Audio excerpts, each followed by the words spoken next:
Hola a todos, bienvenidos a su sección de inmunología. El día de hoy trataremos acerca de las enfermedades autoinmunes. Estas se desarrollan bajo un término que se denomina hipersensibilidad. Lo primero que tenemos que saber es que si bien nosotros pensamos que nuestro sistema inmunológico nos sirve para defendernos de los patógenos, no es su única función. Y el sistema inmunológico puede detectar todas las moléculas biológicas. Y cuando digo todas, son todas. Es decir, los patógenos, sí, pero también los pajarillos inofensivos, las flores e incluso a nosotros mismos. Y de ahí es de donde viene el problema de las enfermedades autoinmunes. Entonces, iniciemos conociendo que la hipersensibilidad son trastornos provocados por las respuestas inmunitarias. ¿Y qué conforman las respuestas inmunitarias? Pues por ejemplo los anticuerpos y algunas otras proteínas como citocinas, el sistema del complemento, las células. Entonces es una gran orquesta en la que todos los participantes pueden tener alguna función. En alguna enfermedad autoinmune tendrán prevalencia algunas de los componentes del sistema inmunológico y en otra otros, pero en realidad todos funcionan en conjunto al final. Bueno, vamos a hablar de las causas de esta hipersensibilidad. Como les platicaba, el sistema inmunológico puede reconocer todo. Pero, ¿por qué de manera normal no nos ataca a nosotros mismos si sí nos reconoce? Bueno, pues porque tenemos una tolerancia, es decir, nos damos cuenta que somos nosotros mismos y entonces no nos atacamos. El problema está cuando el sistema inmunológico en alguna de las partes no reconoce al propio organismo como suyo, sino que lo reconoce como algo extraño. Otra de las causas es la respuesta descontrolada, es decir, imaginemos que nosotros estamos combatiendo una enfermedad, muy bien, pero ¿qué pasa si ya terminamos con ese patógeno y nosotros seguimos golpeando y golpeando y golpeando? ¿Ya para qué? ¿A quién le van a caer los golpes si ya no hay patógenos? Pues a nuestro propio organismo. Otra causa puede ser la respuesta excesiva contra agentes extraños. Imaginemos que tenemos algo inofensivo, así pequeñito, que pues nosotros podríamos apagar esta flama, no sé, con un ligero soplido. Pero ¿qué pasa si agarramos, no sé, un extintor para la flamita?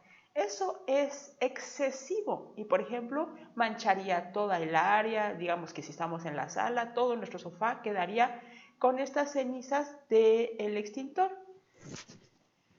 Entonces, a veces eso le pasa al sistema inmunológico, a veces es una cosita de nada, digamos, ¿qué te va a hacer un cacahuate insignificante? Nada, pero el sistema inmunológico reacciona de manera exagerada. Entonces, hay diferentes tipos de hipersensibilidad. La hipersensibilidad tipo 1 también es llamada hipersensibilidad inmediata, evidentemente porque pasa de manera rapidísima. Y comúnmente nosotros lo conocemos como alergia. Es decir, nada más olemos un tantito el pasto a algunas personas y empezamos a estornudar, ¿no? O nos comemos un cacahuate insignificante y ya nos inflamamos nuestras vías respiratorias y no podemos respirar y casi nos morimos. Bueno, eso es por la alergia. En la alergia participan diversas células. Entre las principales están los basófilos, que son los que tenemos aquí, los mastocitos o células cebadas, de manera principal, pero también pueden participar los eosinófilos. Todas estas células que mencioné tienen una característica en común. La característica en común es que tienen estos gránulos, ¿los ven? Estos granos aquí, se le llaman gránulos. Y estos gránulos son enormes. Además, bueno, tienen aquí unos receptores que van a identificar a los anticuerpos. Pero bueno, Que estos gránulos sean enormes nos va a afectar porque cuando, digamos, la célula se reviente, estos gránulos van a salir libres y a soltar todas sus sustancias. ¿Cuándo es que se van a reventar? Bueno, como les dije, en la superficie de estas células tienen unos receptores para anticuerpos, estos que dibujamos normalmente con forma de Y. Entonces, esos anticuerpos no son cualquier anticuerpo, son anticuerpos contra sustancias que en realidad no son patógenas. Como les digo, un cacahuatito, el polen, el césped, el polvo. Y hay algunas otras personas que son alérgicos, por ejemplo, a la leche, las fresas, las nueces. Entonces, todas esas cosas en realidad no son patógenos, pero por alguna extraña razón, nuestro sistema inmunológico piensa que sí y fabrica anticuerpos contra ellos, cuando las demás personas no fabrican esos anticuerpos. O sea, se da cuenta de que sí, son extraños, todo el mundo lo puede reconocer, pero no fabrican esos anticuerpos porque no son necesarios, eso no es un patógeno. Pero en este caso, estas personas que tenemos alergia, pues fabricamos estos anticuerpos para cosas insignificantes. Entonces los anticuerpos viven pegados aquí a estas células y por eso estas células nada más, digamos, entra luego el polvo e inmediatamente se rompen, a lo que se le llama degranulación y liberan sus sustancias. Estos anticuerpos se llaman IgE. Las sustancias que liberan se llaman leucotrienos, prostaglandinas, tromboxanos y todas ellas son proinflamatorias, es decir, hace que se inflame el organismo. Por ejemplo, que se nos inflamen las vías respiratorias, que se nos inflen, digámoslo en un término coloquial. Y entonces no podemos respirar. O por ejemplo, se inflama y nos salen un montón de granitos. ¿Sí?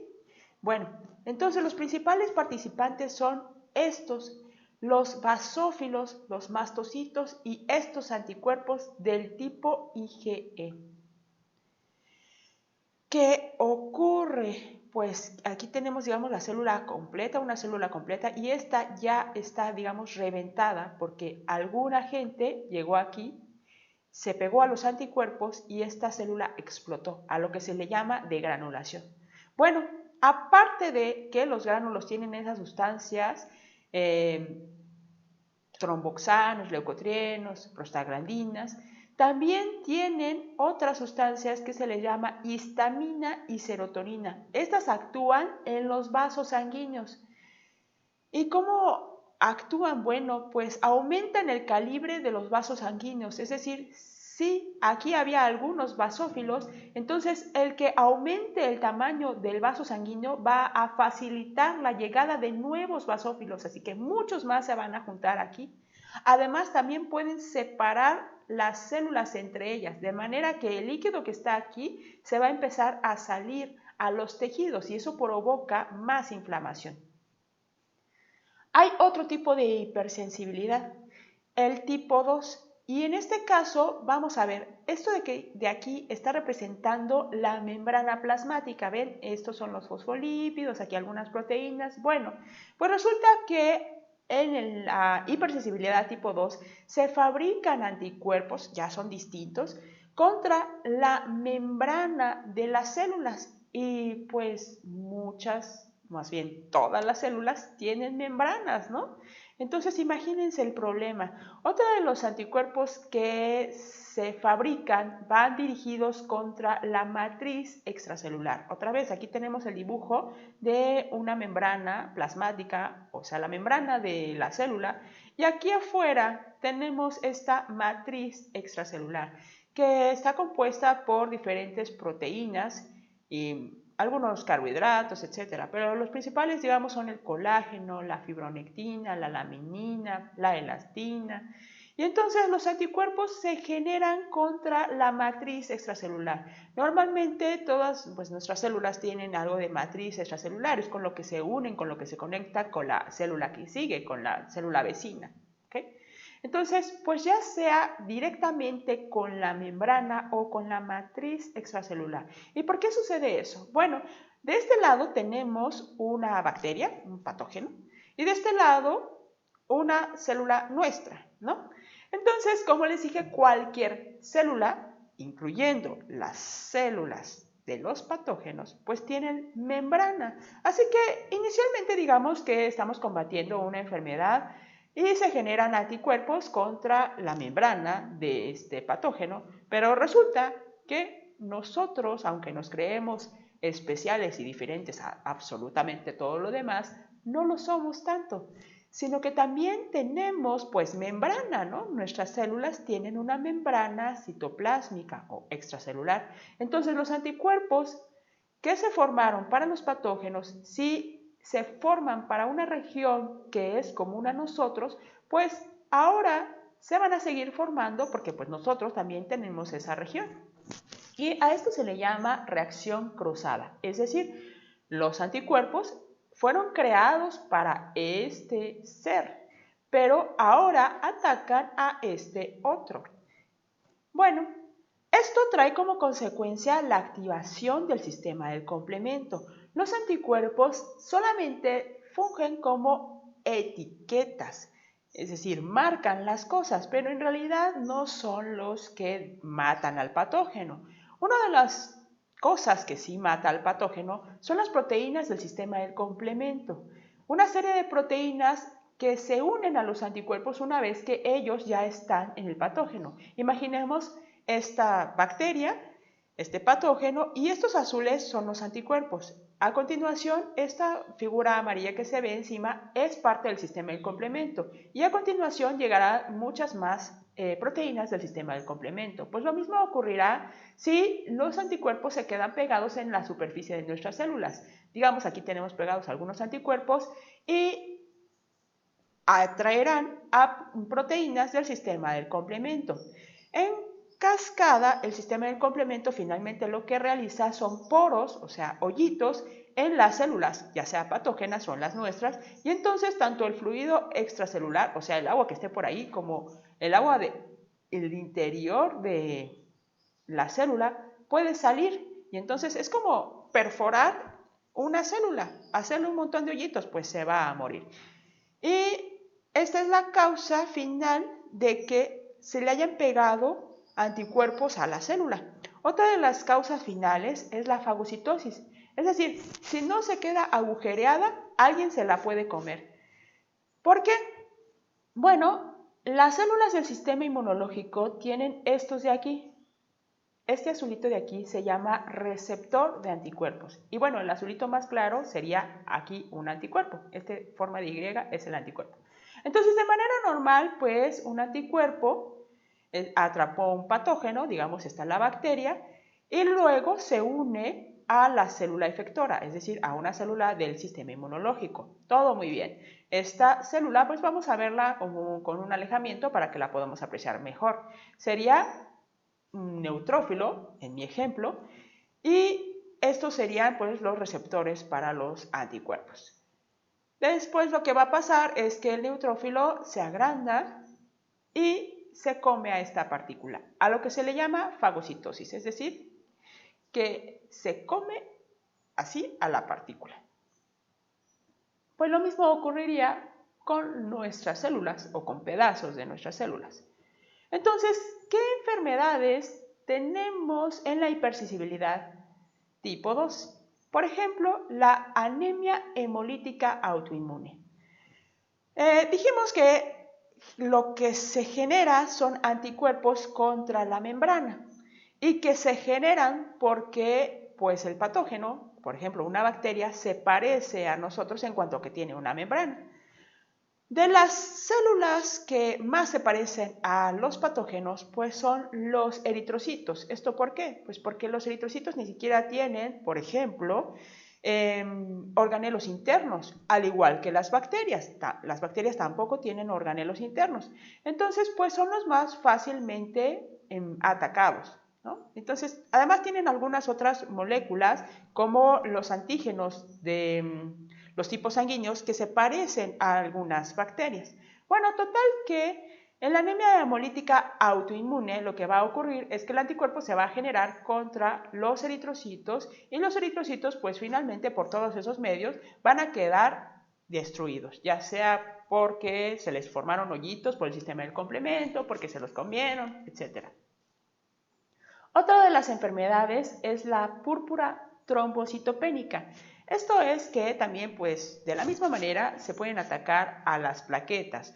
Otra vez, las plaquetas no tienen organelos, son pequeñitas, son fragmentos, recordemos, de una célula más grande, pero son importantísimas porque nos ayudan a la coagulación. Sin embargo, si las están atacando, pues están reventando, no están ahí, ya no van a estar, y entonces tenemos una deficiente coagulación a lo largo de todo nuestro cuerpo, porque nosotros necesitamos la coagulación no nada más cuando nos cortamos, sino cuando lo que sea.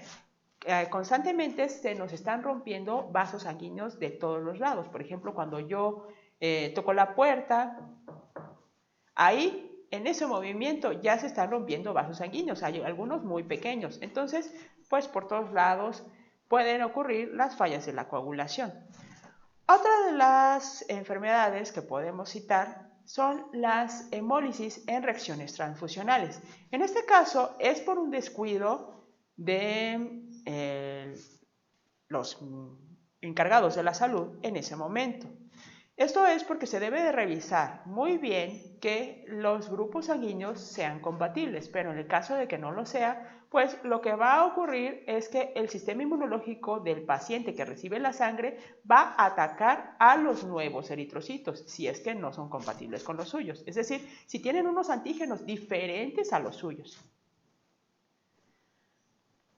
Hay algunas otras cosas que ocurren. Ya hablamos de la activación del complemento, de la fagocitosis, pero hay otra acción que puede ocurrir y es la degranulación. Muchas de nuestras células del sistema inmunológico tienen gránulos. Como dijimos al principio, en el ejemplo de la alergia, los basófilos, los eosinófilos tienen gránulos, pero no son los únicos. Por ejemplo, aquí tenemos un neutrófilo, que antes mencioné que hacía fagocitosis, ¿sí? Pero también puede hacer degranulación. Entonces, la degranulación, pues dijimos, es que como que la célula se revienta y suelta todos sus gránulos. Esto también ocurre de manera normal, no nada más en la alergia, solo que ahora de manera más calmada, ¿ok?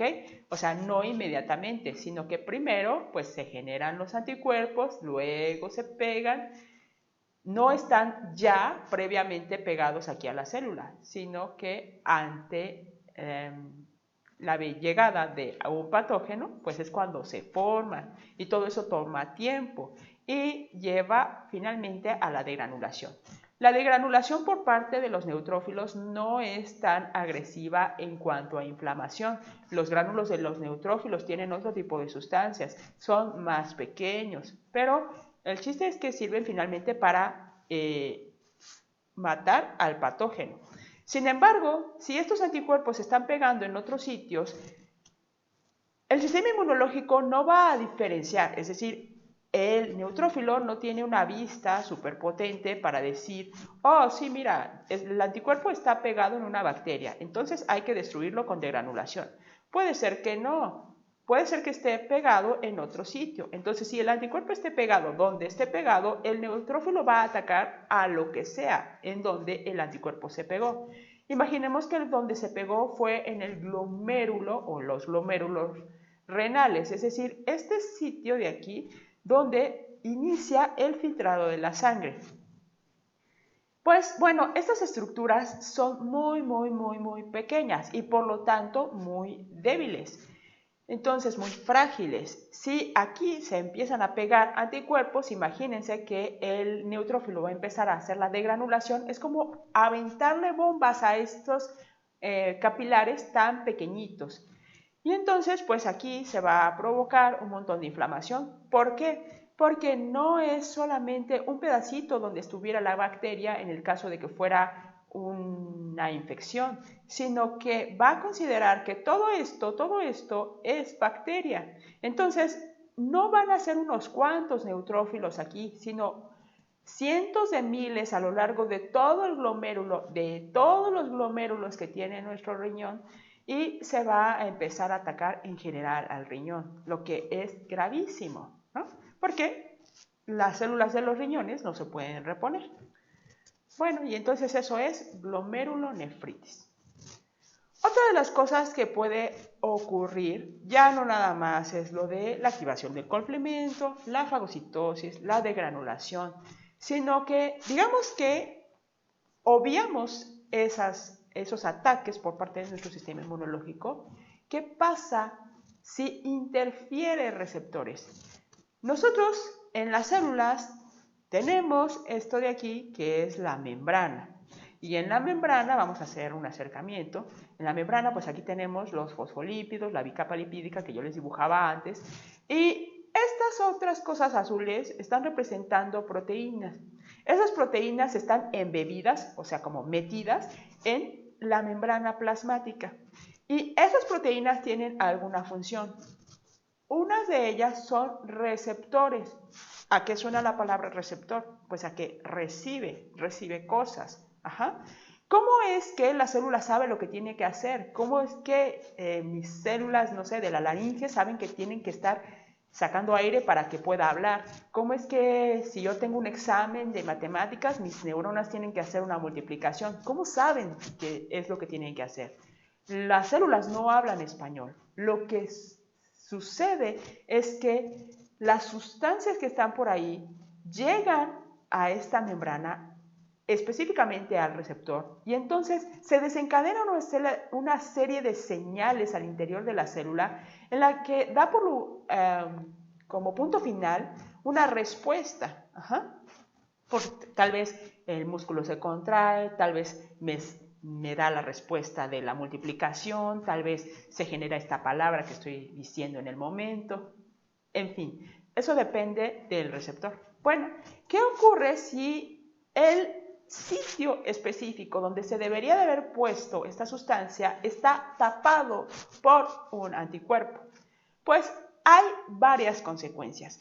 Una de las consecuencias puede ser que ya no llega la sustancia, o sea, evidentemente ya no va a llegar la sustancia, y entonces la célula ya va a decir, oh, pues aquí nadie me da órdenes, no tengo que hacer nada, está bien. Pero otra de las cosas es que la célula se confunda y piensa que este anticuerpo es la sustancia que debería de haber llegado.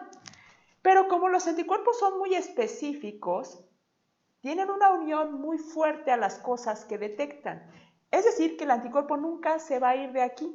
Imagínense que, no sé, su mamá les está diciendo, limpien el cuarto, limpien el cuarto, limpien el cuarto, limpien el cuarto, constantemente, constantemente, constantemente. Y la célula son unos hijos muy bien educados, entonces siempre van a hacer caso a lo que le están diciendo. Y entonces esta célula va a seguir trabajando y trabajando y trabajando y trabajando constantemente en eso que le están diciendo, aunque ya no se necesite. Ajá. Evidentemente, por ejemplo, cuando yo duerma, no voy a necesitar estar multiplicando 4 por 16. Y entonces imagínense ahí a la neurona constantemente trabajando, trabajando, trabajando, trabajando, aunque ya no se necesite. Pues eso es lo que ocurre, por ejemplo, en la enfermedad de Graves. En la enfermedad de Graves, en la tiroides, un anticuerpo está activando constantemente a la tiroides. Y entonces eso genera hipertiroidismo. Eso es la enfermedad de Graves. Vamos a la situación contraria. Aquí estoy representando una sinapsis motora. Es decir, esto es la terminal de una neurona. La neurona es la que le dice, por ejemplo, a mis músculos que se muevan. ¿Y cómo les dice a los músculos que se muevan? Pues la neurona saca estas sustancias, estas que se ven aquí, llegan al receptor y esto de aquí abajo está representando el músculo. Cuando el músculo recibe estas sustancias, dice, ah, sí, me tengo que contraer, o sea, me tengo que mover. Ah, muy bien, me muevo, perfecto. Pero ¿qué pasa en este caso si el anticuerpo está aquí? Pues ahora, en este caso, tiene la función inhibitoria. Bueno, ¿cuándo va a tener la función inhibitoria? ¿Cuándo va a tener la función activadora, como lo que vimos en el caso anterior? Eso depende del tipo de anticuerpo, así que es muy complejo. Depende de cada paciente en específico. Pero bueno, este es un ejemplo de lo que ocurriría en un caso contrario a la enfermedad de Graves, en la que en la enfermedad de Graves el anticuerpo está activando constantemente a la célula. Pues en este caso, si el anticuerpo se pega aquí, va a estar inhibiendo, es decir, simplemente tapando la recepción de esta sustancia. Y entonces, por más que yo diga, oye, cerebrito, si le puedes decir a mi mano que se mueva, por favor, pues no lo va a hacer. Y eso es porque sí, el cerebro se está esforzando en enviar esta sustancia para que el músculo se mueva, pero no la está recibiendo porque está tapada por el anticuerpo. Un ejemplo de este tipo de enfermedades es la miastenia grave. Ahora vamos al tercer tipo de hipersensibilidades. En esta hipersensibilidad, la hipersensibilidad tipo 3, se forman complejos. ¿Por qué complejos? ¿O qué son los complejos? Vamos a ver, tenemos un patógeno y pues está empezando a ser detectado por los anticuerpos, ahí todo muy normal, pero esto, si ustedes se fijan, al principio era una bacteria, digamos pequeña, y ahora es un poquito más grande el sitio que ocupa, o sea, como que es una pelotita más grande. Entonces, esto es un complejo, es como una bolita, eso sería un complejo, una bolita de diferentes cosas, en este caso patógeno y anticuerpos. Entonces, ya no está solito el anticuerpo ahí pudiendo desplazarse libremente por la sangre, sino que ahora está como anclado a esto y, como les digo, en general, ahora esto es una partícula más grande. Estos complejos pueden formarse, como se ve en el ejemplo, pues ante un patógeno, pero pueden formarse solitos porque las proteínas son muy pegajosas. Entonces, si hay demasiados anticuerpos, los anticuerpos se empiezan a pegar entre ellos, ya sin ningún otro patógeno. Y entonces, pues aquí tenemos una partícula bastante grande. Como les digo, ya no es un anticuerpo suelto, sino muchos, imagínense unos, no sé, 20, 30, 100 anticuerpos ahí pegados, resulta una bolita, un complejo. ¿Okay? También puede ser porque detecten alguna toxina. Digamos, esta bacteria produce una toxina y la toxina también puede ser recubierta por anticuerpos con la finalidad de que la toxina no llegue a hacer daño a la persona. Ok, pues todo parece estar muy bien, digamos, esto de la bacteria está muy bien, esto del recubrimiento de la toxina, todo muy bien, esto no tanto, porque para qué se pegan los anticuerpos entre ellos, pero pues es algo que sucede, las proteínas son pegajosas. Bueno, pues lo que sucede es que estas bolitas se empiezan a atorar en los sitios más pequeños, como por ejemplo los capilares, o los sitios que filtran la sangre, como las articulaciones que producen el líquido sinovial. Ajá. Entonces, ¿de dónde sale este líquido que nos amortigua cuando nosotros nos movemos entre hueso y hueso? Pues este líquido, el líquido sinovial, se produce por la filtración de la sangre. Entonces, imagínense que ponen una coladera o ese papel con el que se cuela el café y el café que queda atrapado en el filtro, eso sería como el montón de complejos que están ahí. Otro sitio que tiene así unas rendijas muy pequeñitas, pues es el riñón. Como les platicaba en el glomérulo, los capilares son muy pequeños, entonces porque tienen que filtrar la sangre. Otra vez, es un filtro. Y entonces, en estos sitios donde el paso es muy pequeño, esos complejos son demasiado grandes para el filtro que se está ocupando en ese punto. Entonces quedan atrapados ahí, atascados en el sitio.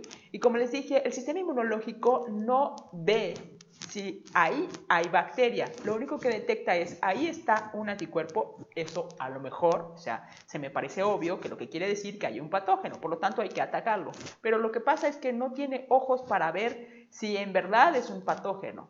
Y entonces empieza a atacar todos estos sitios. Digamos que los capilares, las articulaciones, el riñón, lo que trae como consecuencia las enfermedades. Vamos a ver un caso, un ejemplo específico. Imaginemos un paciente con difteria.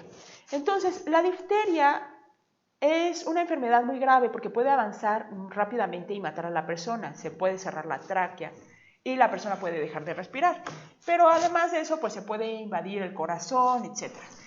¿Y esto por qué? Bueno, la bacteria causante produce una toxina, la que le hemos denominado toxina diftérica. Y el organismo, o sea, nuestro cuerpo, no va a poder reaccionar por él mismo tan rápidamente como debería, porque la enfermedad avanza más rápido. Entonces no podemos esperar a que buenamente la persona fabrique sus propios anticuerpos y entonces elimine los patógenos de manera normal, tranquila, no. Este avance de la enfermedad, particularmente de la difteria, es rápido. Entonces, lo que tenemos que hacer es ayudarle. Nosotros fabricamos en el laboratorio anticuerpos en unas células de otra especie. Se fabrican los anticuerpos contra la toxina diftérica y esos anticuerpos ya son específicos contra la toxina diftérica. Se le administran al paciente, se inyectan en el paciente y el paciente se libra de la muerte por difteria. Así, todo feliz. Pero, ¿qué sucede o por qué pasó esto y cuál es la consecuencia? Resulta que lo que ocurre es que estos anticuerpos que se fabricaron en otra especie, en unas células de otra especie, pues van a recubrir la toxina diftérica. Todo muy bien, muy bien. Esa era la finalidad, que recubrieran la toxina diftérica. Al recubrirla, pues ya no va a poder ingresar o ya no va a poder tocar su receptor y ya no va a poder hacer daño. Muy bien.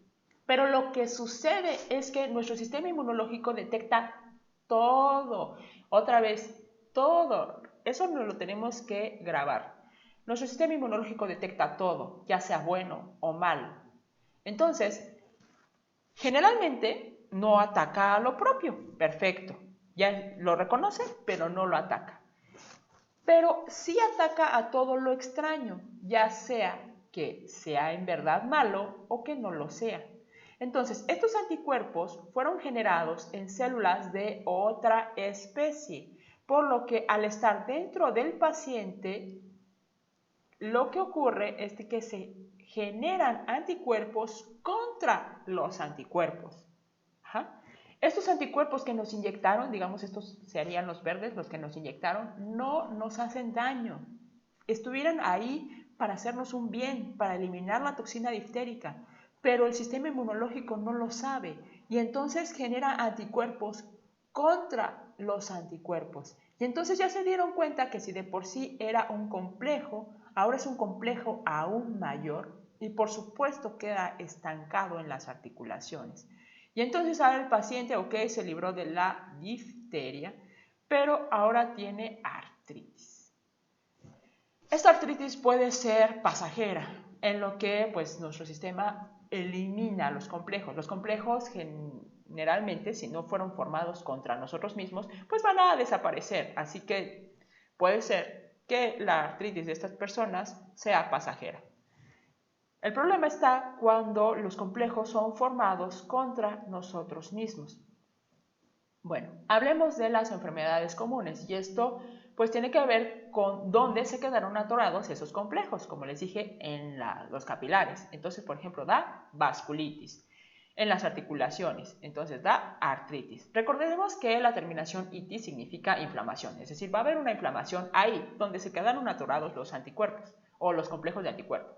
Nefritis, que es la inflamación de las nefronas, ¿no? ¿Se acuerdan? El riñón, bueno, tiene nefronas, entonces ahí es donde se quedaron atorados los anticuerpos. Y como les dije, a lo mejor este tipo de autoinmunidades son pasajeras, a lo mejor si tenemos suerte, si no nos estamos enfermando constantemente, etc.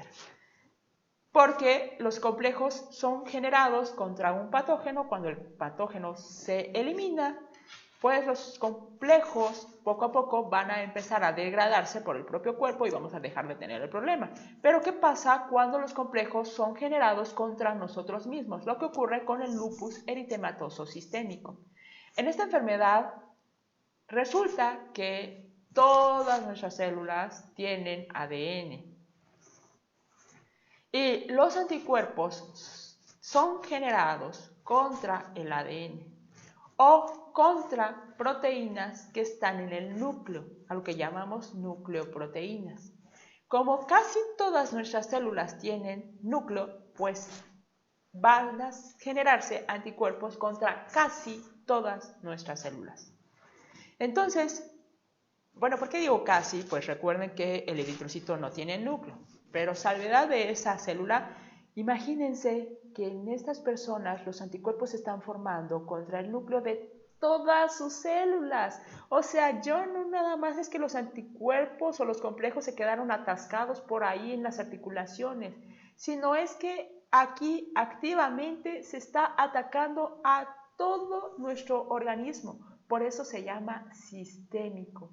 Entonces se pueden imaginar la inflamación que tienen esos pacientes por todo su cuerpo.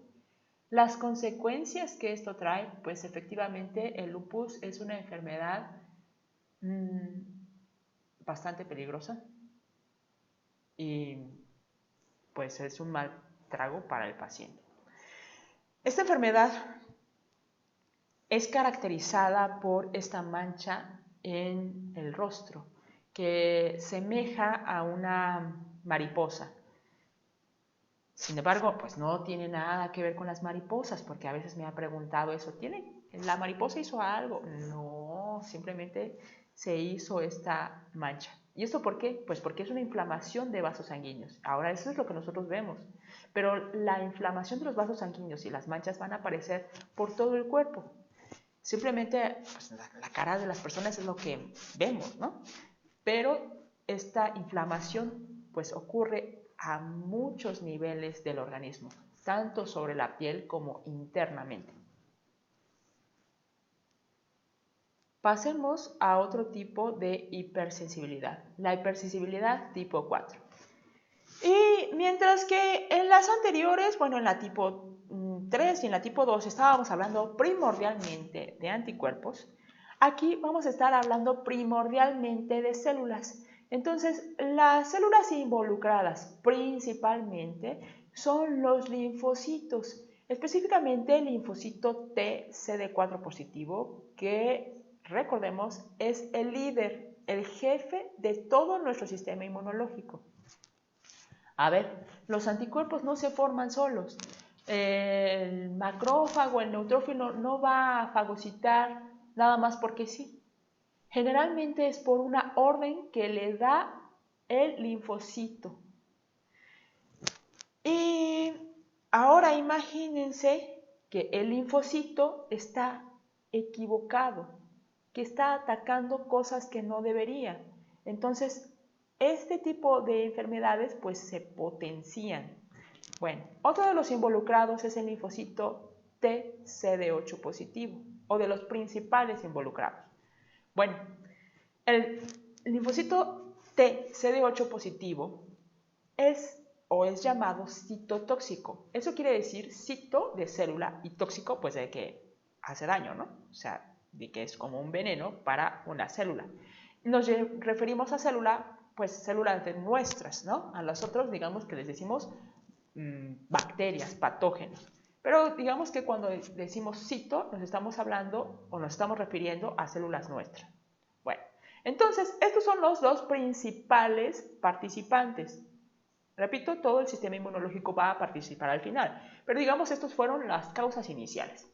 Esta parte celular o esta respuesta celular ha sido llamada TH1, que significa que está promovida principalmente por los linfocitos T helper, o sea, T operadores del tipo 1, que son los que fomentan la respuesta celular. Entonces, pues como les dije, el linfocito TSD4 es el que manda, el que da las órdenes, el que les dice qué tiene que hacer. Y el resto de las células acatan las órdenes.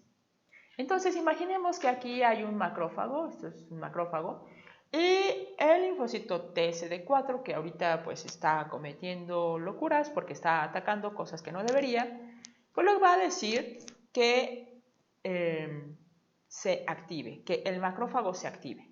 ¿Cómo se lo va a decir? Otra vez, los leucocitos no hablan español. Entonces lo que va a suceder es que el linfocito secreta esta sustancia que se llama interferón gamma, el macrófago la recibe y así se activa.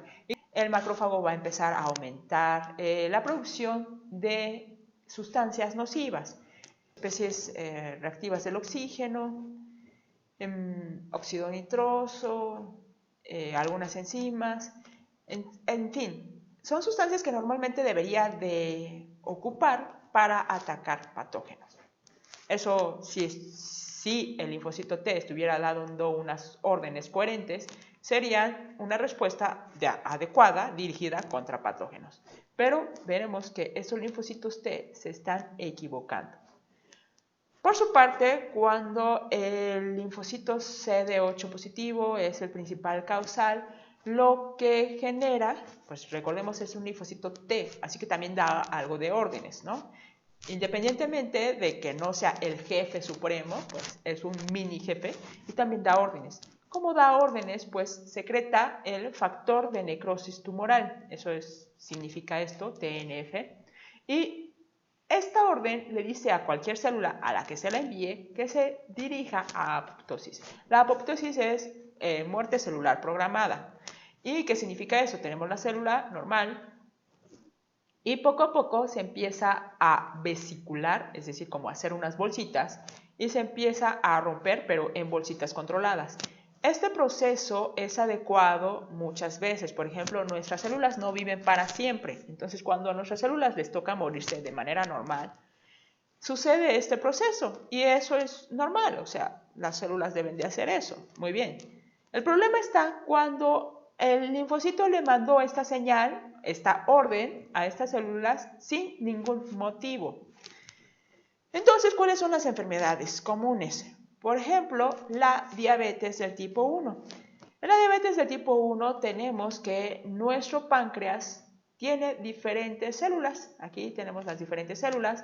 Las alfa que producen glucagón, las beta que producen insulina y las delta que producen somatostatina. Pues bueno, en la diabetes tipo 1, el linfocito CD4 está activo para atacar a las células beta, las que producen insulina.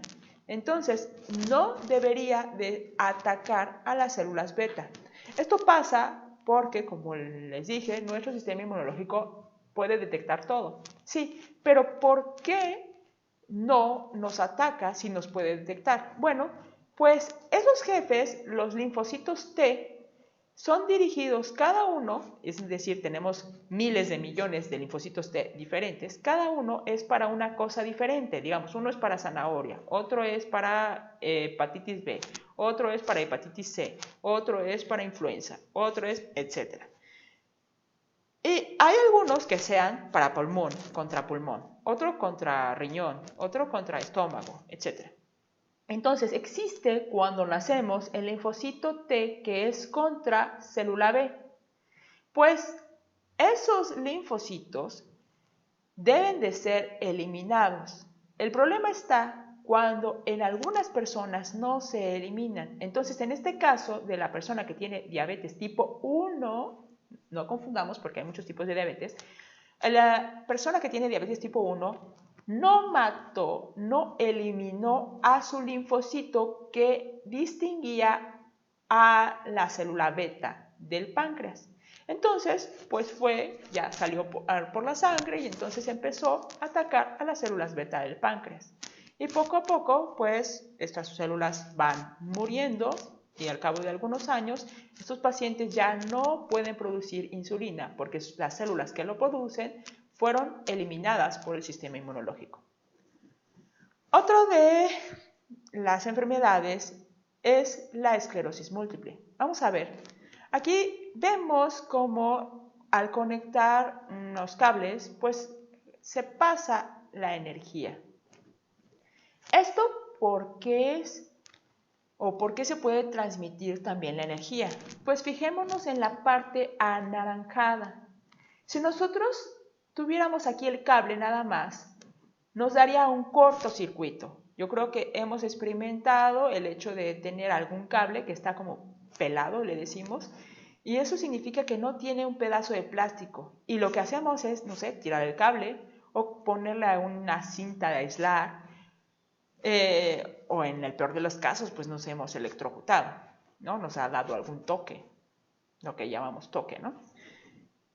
Y entonces, la electricidad puede viajar libremente o adecuadamente porque tiene este recubrimiento en el caso de los aparatos de plástico y así empieza a viajar la electricidad.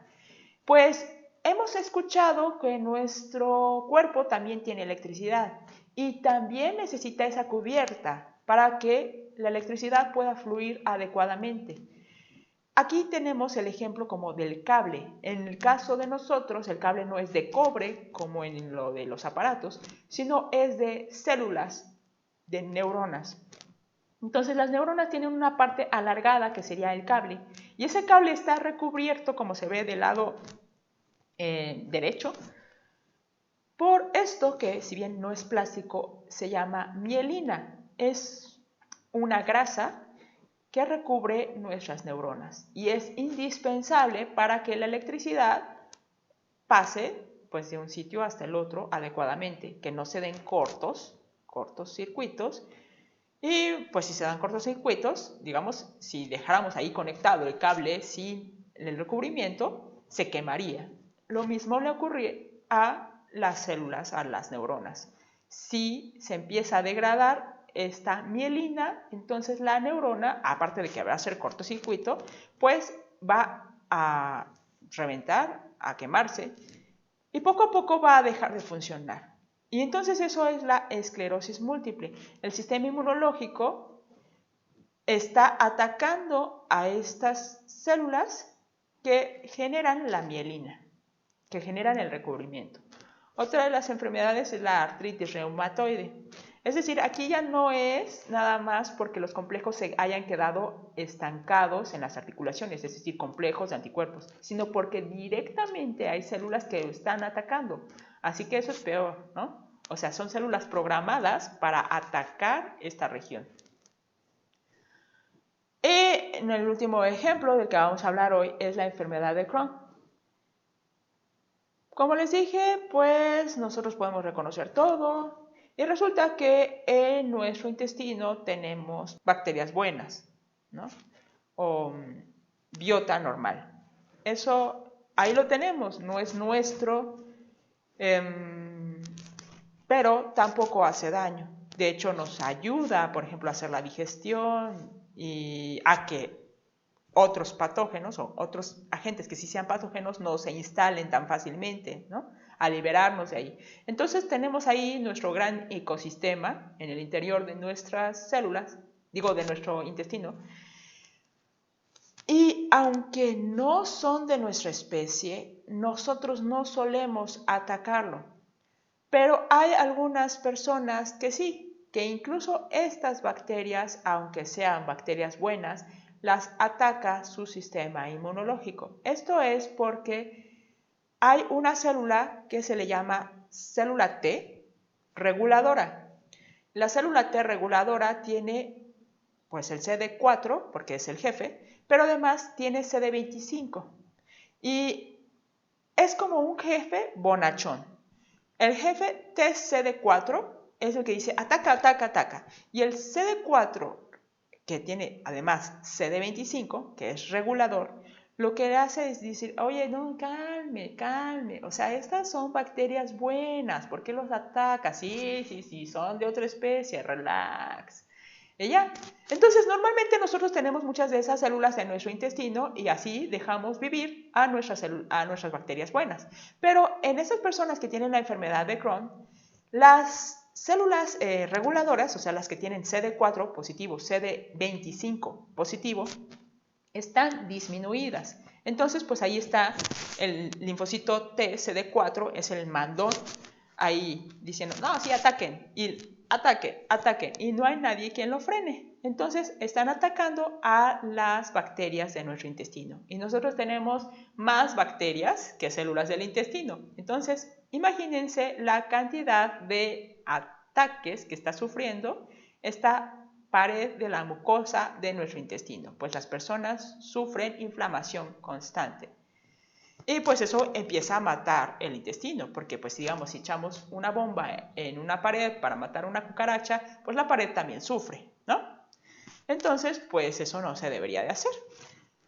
Así que hasta aquí la explicación de la hipersensibilidad. Si ustedes tienen cualquier duda, me lo pueden dejar en los comentarios y nos vemos en la próxima. Chao.